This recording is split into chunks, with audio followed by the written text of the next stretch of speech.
Hola, hoy hablaremos sobre los conceptos básicos de sexualidad, porque para estudiar la sexualidad es importante que tengamos los conceptos claros y que sean coherentes entre sí para tener un fuerte marco teórico como base. Bueno, yo soy Natalia Hernández y hoy voy a hablar sobre el concepto de sexo. El sexo son los aspectos biológicos genéticamente heredados que colocan a los individuos a lo largo de un continuo en cuyos extremos se encuentran individuos reproductivamente complementarios. El sexo tiene 7 dimensiones. La primera es la cromosómica, que esta se da en el momento de la fecundación, cuando las células sexuales, o sea, el ovario, el óvulo y el esperma, se juntan y cada uno da un cromosoma, ya sea XX o XY. Después está la siguiente dimensión, que es la dimensión génica, donde la información de estos cromosomas, o sea, los genes que están dentro de los cromosomas, se juntan, bueno, sí se juntan para poder dar la diferenciación sexual embrionaria.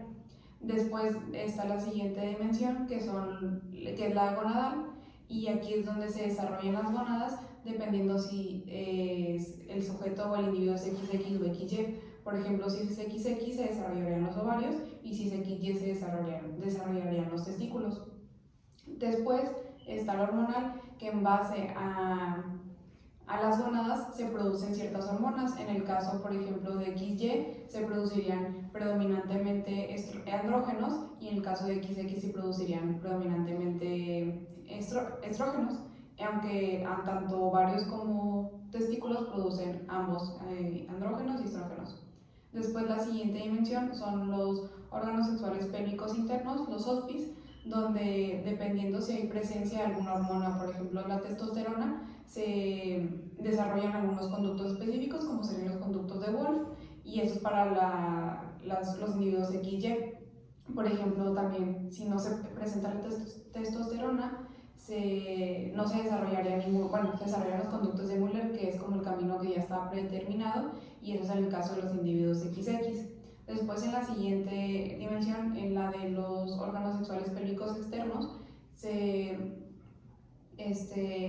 da una diferencia, o sea, hay un momento donde está indiferenciado, pero aquí ya es donde podemos ver físicamente la diferencia entre XX o XY. Por ejemplo, en el caso de XY, el tubérculo genital sería el glande del pene, y en el caso de XX sería el glande del clítoris. En el surco urogenital serían los pliegues internos, para XX, y para XY serían el rajo medio. Y en el engrosamiento labioescrotal se darían, por ejemplo, en XX los pliegues externos y para XY sería el escroto. Y por último, la última dimensión es la dimensión cerebral, donde se establece que sí hay diferencias en los cerebros de hombres y mujeres, como en el peso, en el cuerpo calloso y también en algunos núcleos del hipotálamo. Sin embargo, estas diferencias estructurales no se correlacionan con diferencias en el comportamiento o la conducta. También es importante recalcar que a lo largo de estas dimensiones puede haber alguna variación. Por ejemplo, en la primera, que es la cromosómica, puede haber 3 cromosomas en lugar de 2, por ejemplo, que sea XXY, y por esto se menciona que el sexo es un continuo. Entonces las personas, por ejemplo, que tengan esta variación se encuentran en algún punto del continuo, por ejemplo, que sería el caso de la intersexualidad. También es importante recalcar que el sexo no es un sinónimo de actividad sexual. Cuando hablamos de sexo nos referimos a los aspectos biológicos. Y eso sería todo. Okay.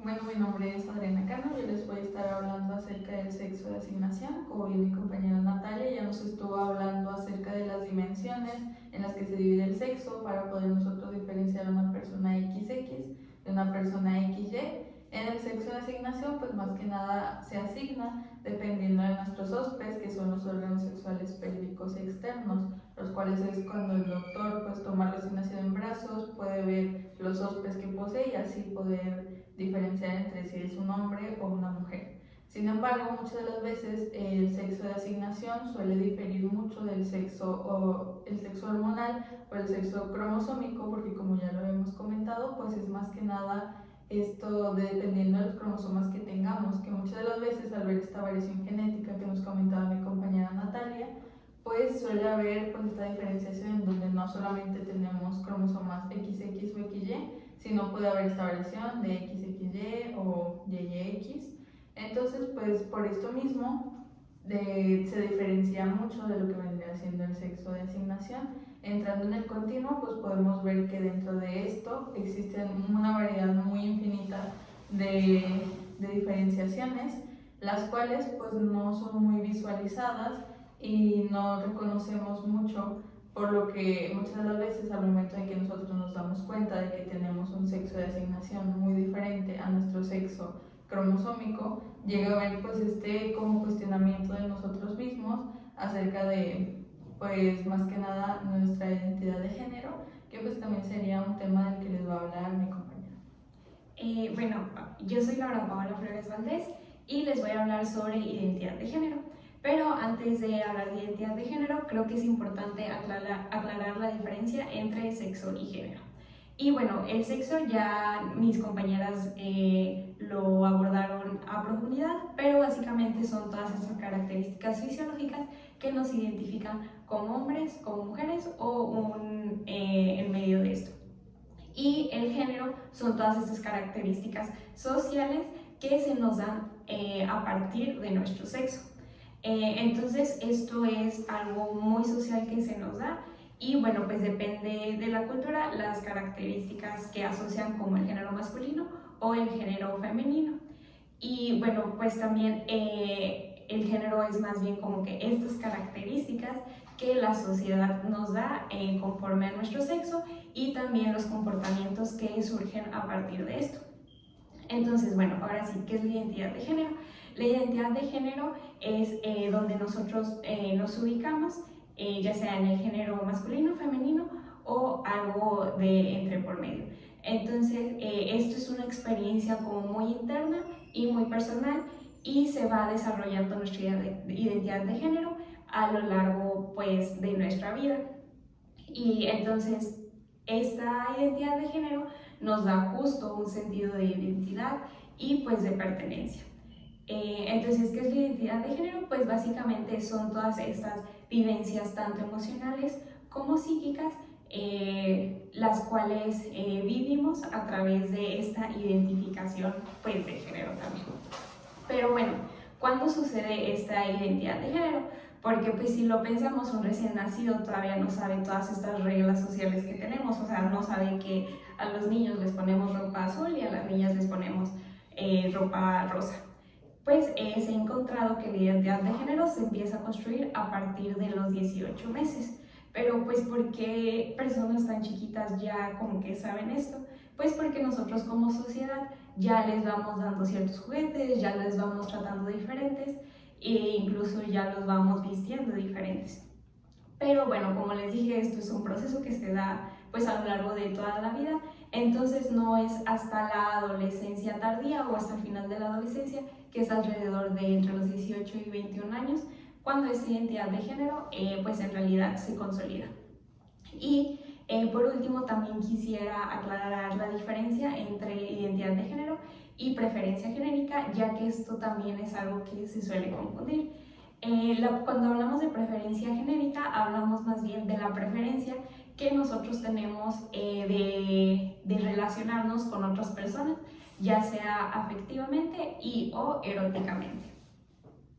Ok, mi nombre es Kaylee Mayron Salazar y continuando con lo que mencionó mi compañera, cuando empezamos a hablar de género también podemos comenzar a hablar sobre los roles de género. Los roles de género son los comportamientos de los individuos de acuerdo a los requerimientos sociales que nos da la sociedad. Sí, también de acuerdo al sexo asignado. Esto inicia desde que somos pequeños, desde nos lo muestran desde qué juguetes nos dan, qué trato tenemos, qué trato nos dan, etcétera, etcétera, etcétera.